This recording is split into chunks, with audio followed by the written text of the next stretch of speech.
What's up, everybody? Hey, Tom Laird here, host of the Advice from a Call Center Geek podcast and founder of Expivia. For exceptional contact center outsourcing, trust Expivia. We're fully AI-driven, as all of you know, and can handle voice, email, chat, and all of your digital channels. Our 600-seat USA contact center is expert in healthcare, financial services, insurance, tech support, retail, and more. Experts on the NICE CX1 platform, we ensure seamless customer experiences. DM me or visit expiviausa.com for more. This is Advice from a Call Center Geek, a weekly podcast with a focus on all things call center. We'll cover it all from call center operations, hiring, culture, technology, and education. We're here to give you actionable items to improve the quality of yours and your customers' experience. This is an evolving industry with creative minds and ambitious people like this guy. Not only is his passion call center operations, but he's our host. He's the CEO of Expivia Interaction Marketing Group and the Call Center Geek himself, Tom Laird. Welcome back, everybody, to another episode of Advice from a Call Center Geek, the Call Center Contact Center podcast. We try to give you some actionable items, take back in your contact center, improve the overall quality, improve the agent experience, hopefully improve the customer experience as well. My name is Tom Laird. I am the CEO here at Expivia Interaction Marketing. Expivia is a growing 500, 600-seat call center outsourcer located in 60-degree Erie, Pennsylvania, getting kind of spring-like. It's happening. Pretty fired up. Probably overdressed with my sweater, but we're getting through. So I wanted to talk today about a bunch of things. First of all, if anybody is going to be, I believe it's April 26th, 27th, at the Call and Contact Center Expo, please let me know. I will be there for sure.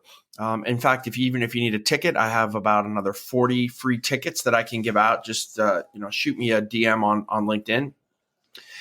More than happy to kind of send any of that stuff out to you guys. If anybody would love to do any kind of content creation while we're there, right? You want to do a podcast, we want to do a video, you just want to say hi, you want to get a drink, you want to get dinner, let me know. We'll figure some stuff out. I'm trying to meet as many people as I possibly can that I do not know or maybe just know on LinkedIn. I always have my that core group that's with me, but I'd love to kind of expand that too. What I want to talk about today on this podcast is probably the number one or one of the top 5 topics that create a lot of different issues, questions, debate. Sometimes, especially on LinkedIn, it can get heated, but I know that if I post something on this topic, it's going to get thousands of views, right? And a lot of different comments. So I wanted to give kind of what I think about this, what my thoughts are. And again, we can have this discussion. We're doing this as an AMA as well on TikTok, as we always do, and on LinkedIn. So if you're on LinkedIn or if you're on TikTok, if you have any questions, just shoot them out, and we'll get you to be throw that as part of the podcast as well. So wowing customers, what does that really mean? Right? What does just Bank of America, when we used to run a lot of Bank of America card services program in my other contact center. They would call it delight. We have to delight customers. A lot of people use wowing customers. The definitions of this, I have gone back and forth with 400,000 times. I've gotten into really heated debates on some of the stuff back and forth. I think it's all been pretty professional, but it gets up to the line because people have very strong feelings about what it really means to wow. And I think I've been trying to kind of summarize my thoughts in trying to figure out what does that really mean? And I think that the number one thing for me, and I think we're all kind of on the same page, but I just believe that meeting expectations of a customer, and we're going to talk about that, is more important than exceeding. Now, that doesn't mean exceeding is not vastly important. Right. But so many organizations are trying to exceed when they can't. And you guys know I love the blocking and tackling analogy, when they can't just meet the core expectations of a customer. So what has happened is that we have dropped the bar so far that, just meeting expectations in most industries is actually exceeding, which I know that kind of sounds weird, but it's so true. Right, so many issues come about with wait times and how agents talk to customers, the tone that they use, that really, customers are now not looking for that amazing virtuoso experience. What they're looking for is, did you handle my problem? Did you do it really quickly? Did you get me off the phone as quickly as possible? Those are the types of things that they're looking for. I want to talk to you today, and I'm going to talk about false hustle. And false hustle is a concept that I coaching basketball is a concept that we use in basketball when players, they dive for no reason. They're out of control defensively, but they're playing so super hard, but they're always out of position because of it. Right? We call that false hustle. I see false hustle in the contact center and customer service all the time. And I believe it is the biggest disconnect between what brands think that customers want and what customers actually want, right? Nobody wants to be thanked every single time that they give a piece of their name, right? Give a piece of data about them. So can I ask your name? My name is Tom. Tom, thank you, Tom. What is your last name? Laird. Thank you. What is the last 4 digits of social security number? It's 3872. Okay, thank you. Right. Again, customers don't need to be thanked after every single piece of information. Right. But the problem that we're starting to see, and the problem that many organizations have, is they use a QA scorecard. Right. And on that QA scorecard are checklist things that an agent has to do because some C-level person says, this is actually how we want our customers treated. But they never really go through the process of listening or hearing it. They just say, yeah, we should be thanking our customer after every single piece of information. Right? All that stuff is the fake I'm sorry. I can't stand the fake I'm sorry. No matter what my issue, my question is, you're going to tell me that you're sorry. You're not sorry, right? And to be honest, it's almost a little demeaning, right? When we're kind of throwing that kind of stuff out there because you're a robot. And the customer knows you're a robot, and they know that you're just saying this stuff because you got to say this stuff because you got to get an 89 on your QA or you're going to get written up. And that's the biggest disconnect I think that we are really, really starting to see. Oh, yeah. And hey, people are coming through. I have 40 tickets to Call Center Expo. All you got to do is, again, if you want to DM me on LinkedIn or TikTok and you want to shoot me just your email address, I'll shoot them out to you today and more than happy to do that. But all right, let me give you going through that thing because I'm going to talk about false hustle a little bit more and kind of the disconnect between brands and what customers actually want. This is how I think you can wow customers. Here's my 2 cents into this. Not saying it's right, not saying it's wrong, but if you're going to ask me, hey, how do you really wow a customer? What do customers really want? This is what I'm going to tell you. All right, I'm going to start on the macro level. Number one is they want omnichannel. They don't know they want omnichannel. But in their mind, omnichannel means I get to pick the choice, the way that I interact with a brand. If I want to chat, I want to chat. If I want to throw things on Facebook and TikTok, that's what I want to do. If I want to use voice, if I want to use email, if I want to use SMS, if I want to use any channel that I prefer, right? And again, we're talking about kind of what I'm saying is like a world-class in today's market, right? Whatever that means, a world-class experience. So it starts. You can't be telling me that I can only interact with you with email. You can't be telling me that I can only interact with a digital experience like through chat or through Facebook or Twitter.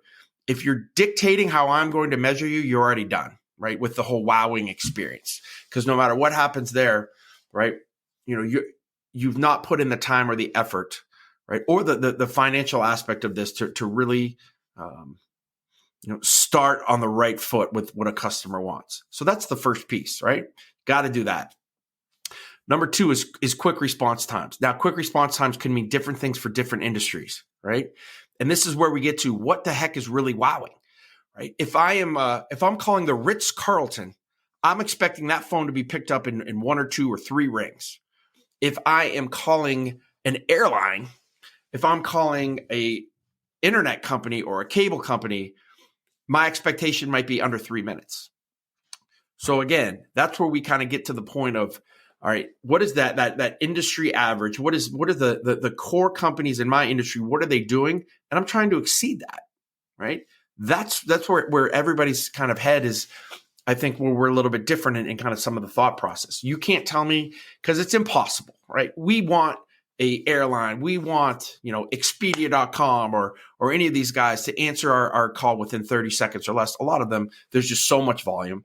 They're trying to force things to self-service. They just physically can't do it and financially be viable. I get all that, right? But there still needs to be understanding what the benchmark is for your industry, and you're dying to try, to be better than that. So quick response times, I think it's the second, right? Omnichannel. Don't tell me how I got to interact with you. Secondly, I'm going to, be able to take my interaction quickly. All right. Number 3 is don't false hustle me, right? Don't be telling me thank you every single time. I'm okay with a scripted opening, right? Thank you for calling XYZ Bank. You want to brand it a little bit there. Totally fine with that. What I would like you to do is ask yourself 2 things after that, right? How am I going to interact, and what do I need my agents to say? And I think this is the big differentiator, right? Because great tone takes care of all of your false hustle needs, right? It takes care of your delight. It takes care of the wowing aspect of this. So instead of thanking a customer after 37 times of giving a piece of information, after saying that you're sorry and that this happened to you when you're really not sorry, have just a conversation with amazing tone. Hey, Mrs. Smith, thanks for calling. I really appreciate it. I'm going to ask you for about 4 or 5 different pieces of information. Let's get through this really quick, right? Kind of get through that. I really appreciate that. Like, you have a tone. How can I help you? And, oh, you know what? I think I know exactly what you need, right? That's way better than saying, I'm very sorry for that happening to you today. Let me see what I can do, right? That you've just said to the last 7,200 customers. What we say, right? So that little phrase at the end, I know probably freaks a lot of you out. But what to say is based on the culture of your organization and the individual that's on the other end of the phone. So let's say that we have somebody who's maybe a little bit older and needs you to go a little bit slower, right? You understand that. That needs to come into your tone. That needs to go into how you play the game with that customer. Let's say you have an 18-year-old who's calling in. You understand how they want to be spoken to, right? Now, if your brand allows that, right? Because this goes into this too, right? I get a bank, right? A bank needs to be a little bit more formal. And I want my bank to be formal. I don't want them to be saying, "What's up, dude?" Right? I don't want that, right? I'm okay with the sirs and, some of that to a greater extent, because there is a little bit of a difference. But if I'm calling a really cool company, if I'm calling a Web3 company, if I'm calling somebody who sells t-shirts, right? If I'm selling, if I'm calling somebody that's, a little bit more hip, trying to kind of have a different type of culture, I want that agent on the other end to be the extension of that brand, right? So many times we see the brand get scared of who they are. They don't have their agents project who they are as a brand. And some people do this great, like Zappos and that, they do it awesome, right? You want to know when you call an organization that you're talking to that company, right? That person or that agent is an extension of it, that they're not doing some false things, that they're not just going through the motions, right? And that they can kind of understand who I am. If I say, "Hey, listen, I'm in a real hurry. Can I do this?" And you're still thanking me and you're going through this motion, that's not wowing. That's creating a difficult experience for me. I don't want that experience. So again, instead of doing the thank yous and all that stuff, right? Understand how we want to talk, which is having amazing tone, right? Tone is everything. You've heard me say the tone is the message. And then what to say is based on your culture and based on the individual on the other line, right? And not everybody's going to be perfect and not everybody's going to be the same. And I think that's what makes an experience really cool. Because if you have the same experience that's bad over every single call, but you think is good, that's the huge disconnect, right? We cannot say our QA scores are at a certain level and hope that, we're at, all of our agents are at a 95. Yeah, they're at a 95 based on that spreadsheet that you have that you're checking things off of. Now, things are evolving, right? You guys know I'm a huge speech analytics guy. I'm huge into sentiment, which is then going to tone. Huge piece of it, right? So I think that sentiment scores are having an impact. And as more and more companies start to utilize sentiment and speech analytics and get away more from that QA score, get away from the CSAT and the NPS thing, like you guys know, for me, I get really frustrated with when you look at CSAT and we talk about the kind of the 2 pillars that respond to those things. They're either really happy with the outcome of the call. Now, granted, if the rep was a total jerk, I get it, but they're really happy with the outcome of the call, not the experience of the agent. All the experience that I've had with CSAT scores, it's the outcome of the call on either end. So the agent could be absolutely unbelievable, doing a great job, but they could not give a refund because it's a policy, right? That customer says their experience was bad. On the flip side, we did everything that we could, but we kind of went through the motions. A lot of time you'll get a higher score. So again, I think sentiment is now coming into play because tone is becoming more important, and less important is words that we say, right? That we're getting a check mark for to say, good job, good boy, right? I think that's a huge piece. And the last kind of piece of this that I think is first call resolution policies and procedures for your frontline agents, right? If you start to see that you have multiple tiers, right? And granted, sometimes you have to, right? Sometimes some things are so complex, no doubt. You're into tech support, you're into some of this stuff that you do need, a huge swath of knowledge and a SME to really understand what's going on. But for most organizations, that's not the case. We're only allowing our agents to do a small percentage of what they can do. And then either it's a transfer or it's a, hey, I'll call you back, or hey, somebody will get back to you within 24 hours. Or we think we fixed it, but we don't. They have to call back just because the policies and the procedures and what you're allowing your front end agents is too limited. And I see that when I consult all the time. And when we kind of open up the book a little bit more, it's amazing what can happen. And then, with that is just being consistent with everything that we just talked about, and understand that, I'm going to get that type of experience from this organization. It's not going to be the same thing of thank yous and I'm sorries and, all of these scripted things that organizations just jam into their agents to just spit out and regurgitate. But it's a one-on-one experience that I'm having with an agent that is based on the brand, that is based on the culture of the organization, and that's based on kind of the want and the need that I'm kind of showing through my voice, through my questions, through my tone. Extremely difficult to do, right? I don't think it's easy.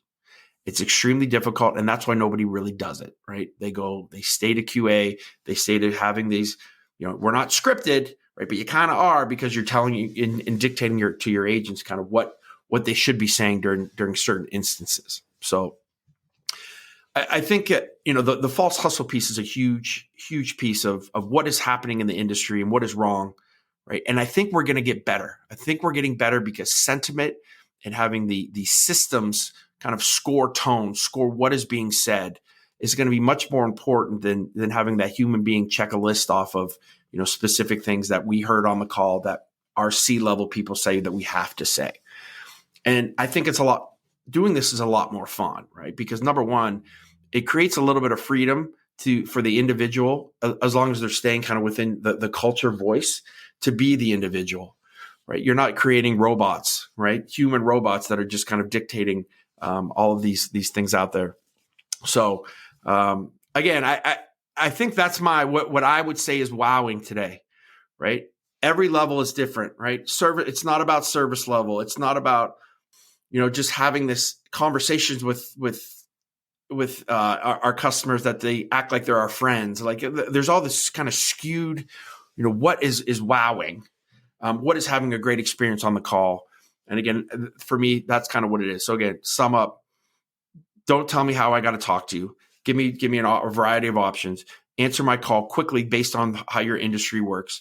Don't false hustle me. Don't give me all of your scripted jargon, right? That makes me feel like I'm just another tick mark, right, on the calls that need to be answered for today, right? Understand what the organizational culture is. Understand what the individual on the other line is, and try to match those two, right? Have policies and procedures in place for first call resolution, right? So that you can you're empowering your agents to be able to do that, and to be able to handle those issues, and try to do that over and over and over again, right? So again, not easy, but I think a really good example.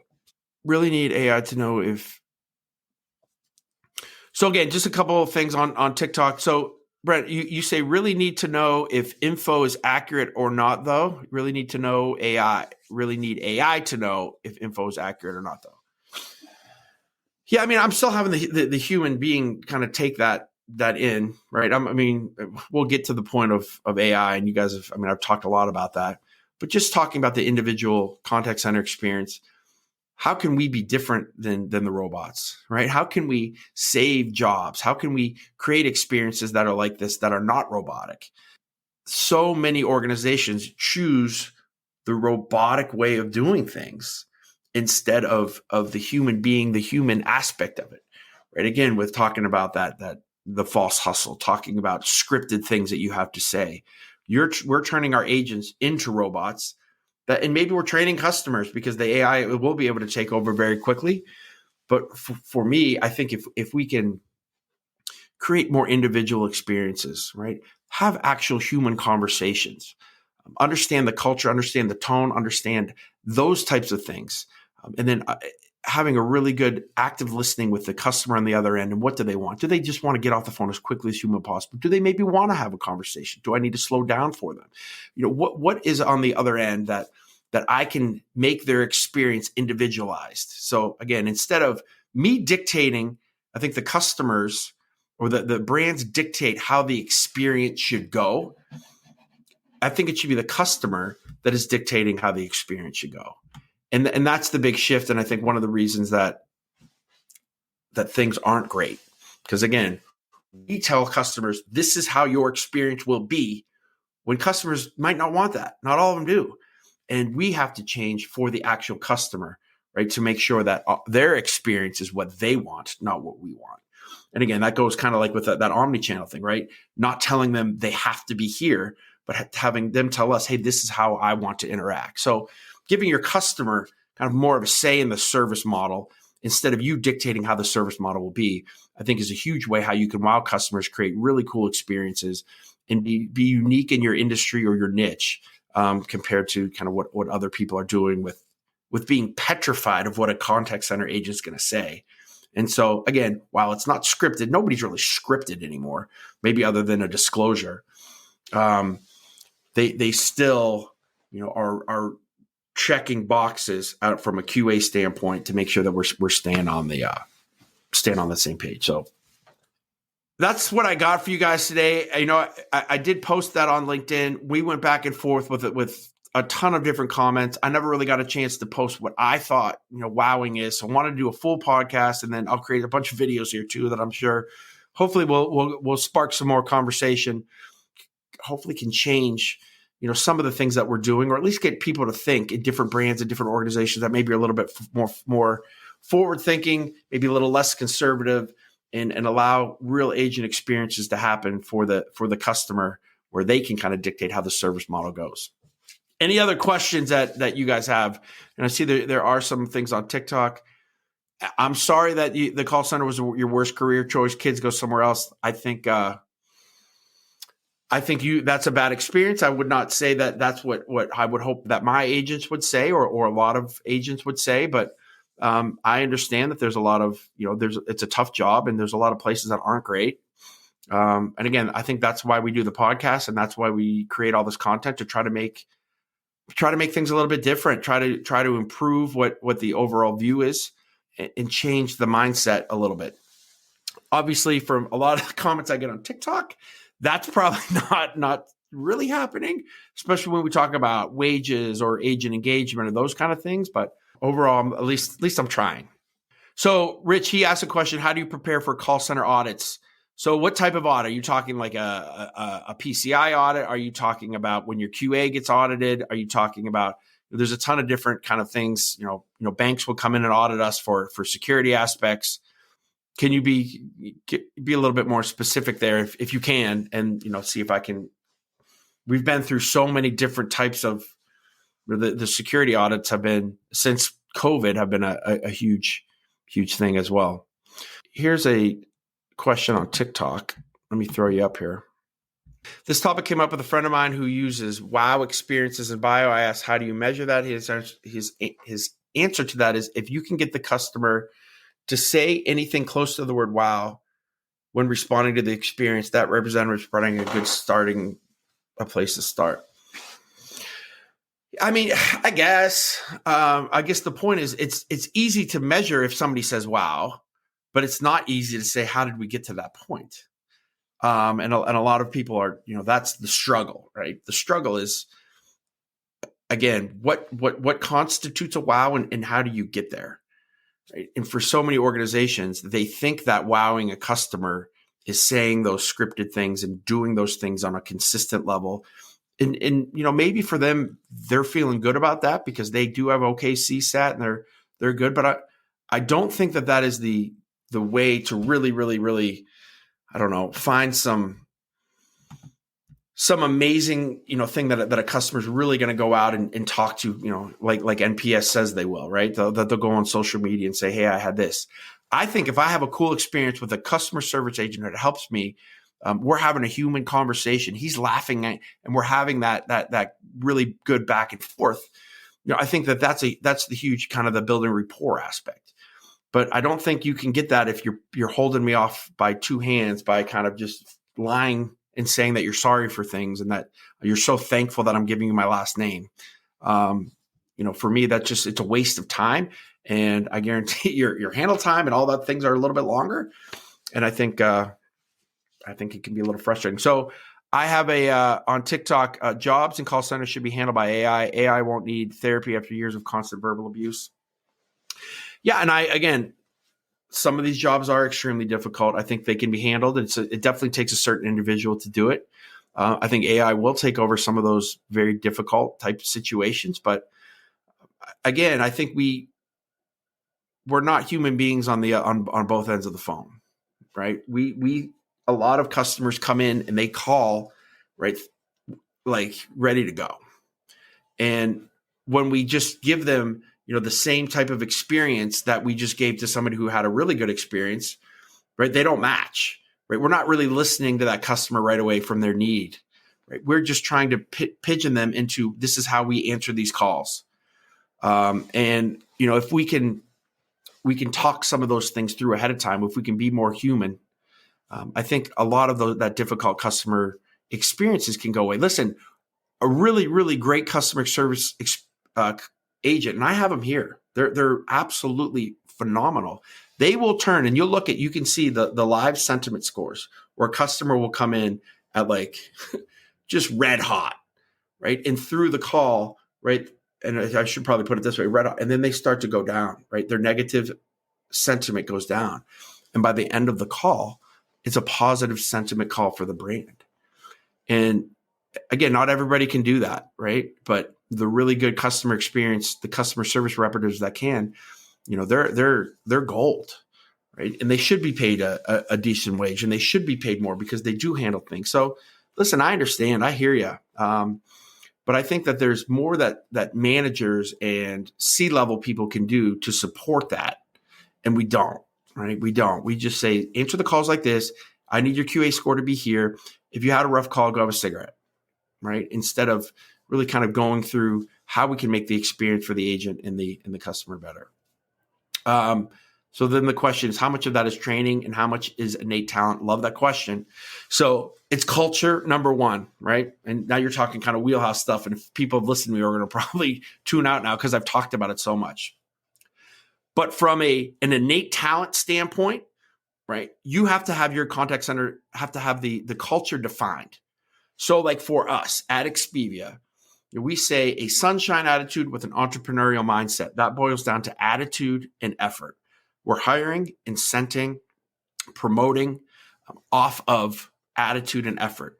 I just posted on LinkedIn about 10 of our questions that we ask incoming potential agents that show you what one is attitude, what question is attitude, what question is effort, what are some of the things that we're looking for with it. We try to hire off of that, right? So I don't care how much call center experience you have. I don't care if you've been doing it for 20 years.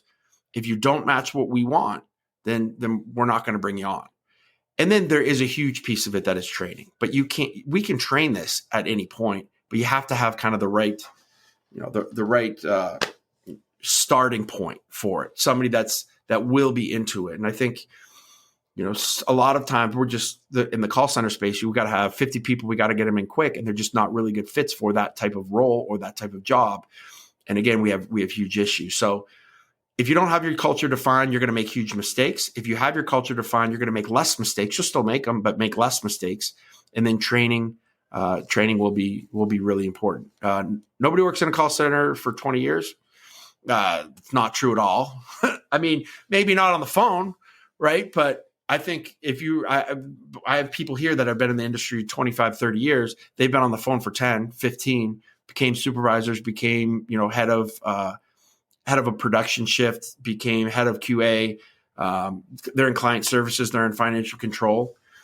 Just because somebody works in a contact center doesn't mean they'll stop, right? Or, I think that the job you shouldn't be on the phone for 20 years, right? If you're in the industry for that long, you're going to be really good to the point where you could become that supervisor to make everybody else good like you. But then, I have some people as well that they've been on the phone for 10, 15 years. That's all they want to do. They don't care. They're awesome at it. But they don't want that role of maybe helping somebody else, right? Or they just want to worry about themselves, which is totally fine, right? Within kind of our cultural aspect. So I do disagree with that comment as well, that nobody works in the call center for 20 years. I mean, I've been doing it since I was 9, so I don't know. Have we noticed lower turnover since we started focusing on our contact center's culture? There's not a doubt about it, right? I think we are one of the leaders with our yearly turnover when it comes to our contact center agents. I will tell you that we have things that we're looking for in training, right? So we really don't want you, if we have a 2-week train and you're just doing this the whole time, not into it at all, right? We're not, it's not going to happen, right? It doesn't work. It's not happening because again, attitude and effort, the attitude's off, right? So that was a mishire. We're trying to do everything we can, not only to train and educate and have fun during our onboarding, but we're also looking for, hey, did we screw up anywhere with somebody who it's not a good fit for us? Not a bad person, right? Probably could do a ton of different things, but for the thing that we need right now, we're not a good match. Once we get you out, and I'll tell you what, if you're with us for 90 days, you really don't leave for years. You're here for years, or you're progressing to a supervisor or another role. And there's a ton of different things that we have in the organization. And I'll be honest, if you don't want to work for Expivia and you want to say, hey, I want to go work for a big insurance company down the road, I want to go work for this hospital down the road, we're going to talk that through and try to kind of help you. How do we get to that level? Do you want to become a supervisor so that when you go apply down the road, right, your resume is going to look better? That's fine. Let's do that. Let's get the most out of our experiences together, get the most out of what you want to do. And we get to try to get the most out of you for what we need. And we have a mutual understanding and we help each other. And I think if you can kind of develop that kind of culture, then everybody knows that we're all pulling together instead of, listen, you're just a call center agent, go answer the phone, right? Hey, you didn't do that. You're 3 days suspended, right? Now, granted, we can be pretty strict with some of the things that we do, right? Because again, we're working with clients, and if somebody swears or somebody says something that's way out of line, there's only so many certain things that I can help you with. But if you're going to kind of be a part of this and you have great attitude, you're giving effort, we're going to have a really cool relationship, and we're going to be able to do some things together to help each other. All right. Last, any other questions that you guys on LinkedIn or on TikTok? Also, I have probably 8 to 10 of you guys that want tickets to Call and Contact Center Expo. I have like 25 of them left. So, please, shoot me an email or DM me on LinkedIn, and I'm more than happy to kind of shoot you guys a couple tickets. And Rich, no, don't be sorry, man. That's a great question. I think that that's helpful. So, how is the pipeline for new hires right now? Well, we never stop hiring because we're looking for a specific type of agent. We probably hire about 10% of the interviews that do come through. So our pipeline is constantly going. We're always on social media. We found that's the best way for us to get agents in the door and to get the word out about us. So we'll always have different type of social media posts going on. Indeed, a little bit, but I think it's gotten a little bit harder we kind of, I've told the joke a couple times. I don't know how funny it is, but it's almost easier to find an engineer right now than it is to find a really great contact center agent. So we're always looking, always keeping the pipeline going. We always have a class that we could pull the trigger on really at any time of, whether that's 10 or 20 or 30 agents for a single class. So yeah, I mean, I think that's the name of the game is constantly be looking. Don't just look when you need. I think that's what we have found to be the best kind of way to kind of deal with it. And then just be honest with the people too, of there could be some, a little bit of delay, but hey, we got you in next class that we have for whatever client comes in. Cause we're dealing with financial services and, insurance and tech support and retail and Web3 and NFTs and so the swath of different things for our BPO that we're trying to always hire for, or when a new client comes on, we're always looking to make sure that we have the right people. All right, anything else?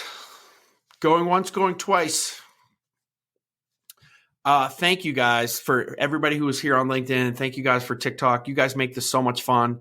Every single time we do a podcast, it always turns into an AMA, which turns into probably something that's totally opposite the podcast, which I love.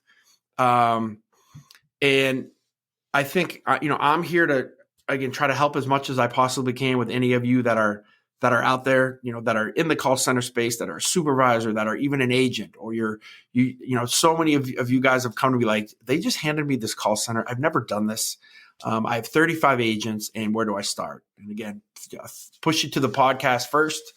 And then, I'm more than happy to have any type of conversations with anybody who needs some help or just has any questions as well. So again, and I'm sorry, I don't know. Can't the player. Listen, you came in at me hot. You said call centers suck. And look what I did. I was a good call center agent. And then you just came good luck making call centers better. I like your mentality. You're fighting an uphill battle, but she's leaving or he's leaving the AMA in a positive sentiment tone. Right. So I think you can do that, right? If we have a good conversation, we can hopefully I was able to change your mentality a little bit, or at least how you think. Or at least towards me, you're a little bit more positive. So again, that was a kind of I think a cool way to kind of show that. So, all right, guys, thank you. I'll be live next week. I will probably do an AMA I've not done a LinkedIn audio event in a couple weeks, so I'll probably do that later this week as well. And again, you want a ticket to Call and Contact Center Expo, hit me up. I got you. I'll shoot that over to your email for free. Thanks, guys.